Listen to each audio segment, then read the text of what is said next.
ষ্টম যেটো Bodofa ওপেনৰ gold cup ওদালগুৰিত যেটো খেল ফাইনেল খেল হৈছে মই দুইটা দলকে শুভেচ্ছা জনাইছোঁ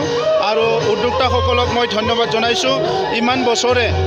বড়োফাৰ নামত যেটো গোল্ড কাপ ইয়াত অনুষ্ঠিত কৰিছে ইয়াৰ দ্বাৰা আমাৰ বড়োফাক এটা সন্মান দিয়া হৈছে আৰু ইয়াৰ লগতে আমাৰ অঞ্চলৰ প্ৰতিভাৱান খেলুৱৈসকলক এটা ভাল প্লেটফৰ্ম দিয়া হৈছে এই কাৰণে মই তেখেতসকলক ধন্যবাদ জনাইছোঁ বিটিআৰ অঞ্চলত ফুটবল আমাৰ বহুত পটেনশিয়াল আছে ইয়াৰ বাহিৰে আৰ্চাৰী আৰু বক্সিং বিভিন্ন খেলাৰ প্ৰতিভাৱান কিছুমান আমাৰ খেলুৱৈসকল আছে এই সকলক অনাগত দিনত এই খেলটো আগুৱাই লৈ যায় এটা ভাল কেৰিয়াৰ গঢ়িব পাৰে ইয়াৰ কাৰণে কিছুমান পলিচি আমি লৈছোঁ আৰু ওদালগুৰি জিলাত যেটো নেশ্যনেল ষ্টেডিয়াম আছিলে এই নেশ্যনেল ষ্টেডিয়ামৰ লগতে স্পৰ্টছ একাডেমি এটা হ'ব ইনডোৰ আউটডোৰ ষ্টেডিয়াম হ'ব আৰু ইয়াৰ লগতে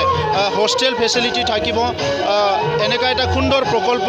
অহা এমাহ দুমাহৰ ভিতৰতে ইয়াত মানে এই প্ৰকল্পৰ ইনাগুৰেশ্যন হ'ব আৰু 2 বছৰৰ ভিতৰত এই প্ৰকল্পটো কমপ্লিট হ'ব এইকাৰণে ওদালগুৰি এটা ভাল নেশ্যনেল ষ্টেডিয়াম পাবলৈ গৈ আছে আৰু আমি কাউন্সিলবিলাক যেহেতু ৰিপ্ৰেজেণ্টেশ্যন নাপায় সেইকাৰণে সব কাউন্সিলক লৈ এটা ফুটবল লীগ অনুষ্ঠিত কৰিবলৈ গৈ আছোঁ যিমানখিনি কাউন্সিল আছে সবৰে টিম আহিব আৰু সেই টিমবিলাকে নিজৰ মাজত খেলিব যেনেকৈ ISL হৈছে IPL হৈছে ঠিক তেনেধৰণৰ কাউন্সিল লীগো সুন্দৰকৈ এইটো অৰ্গেনাইজ কৰা হ'ব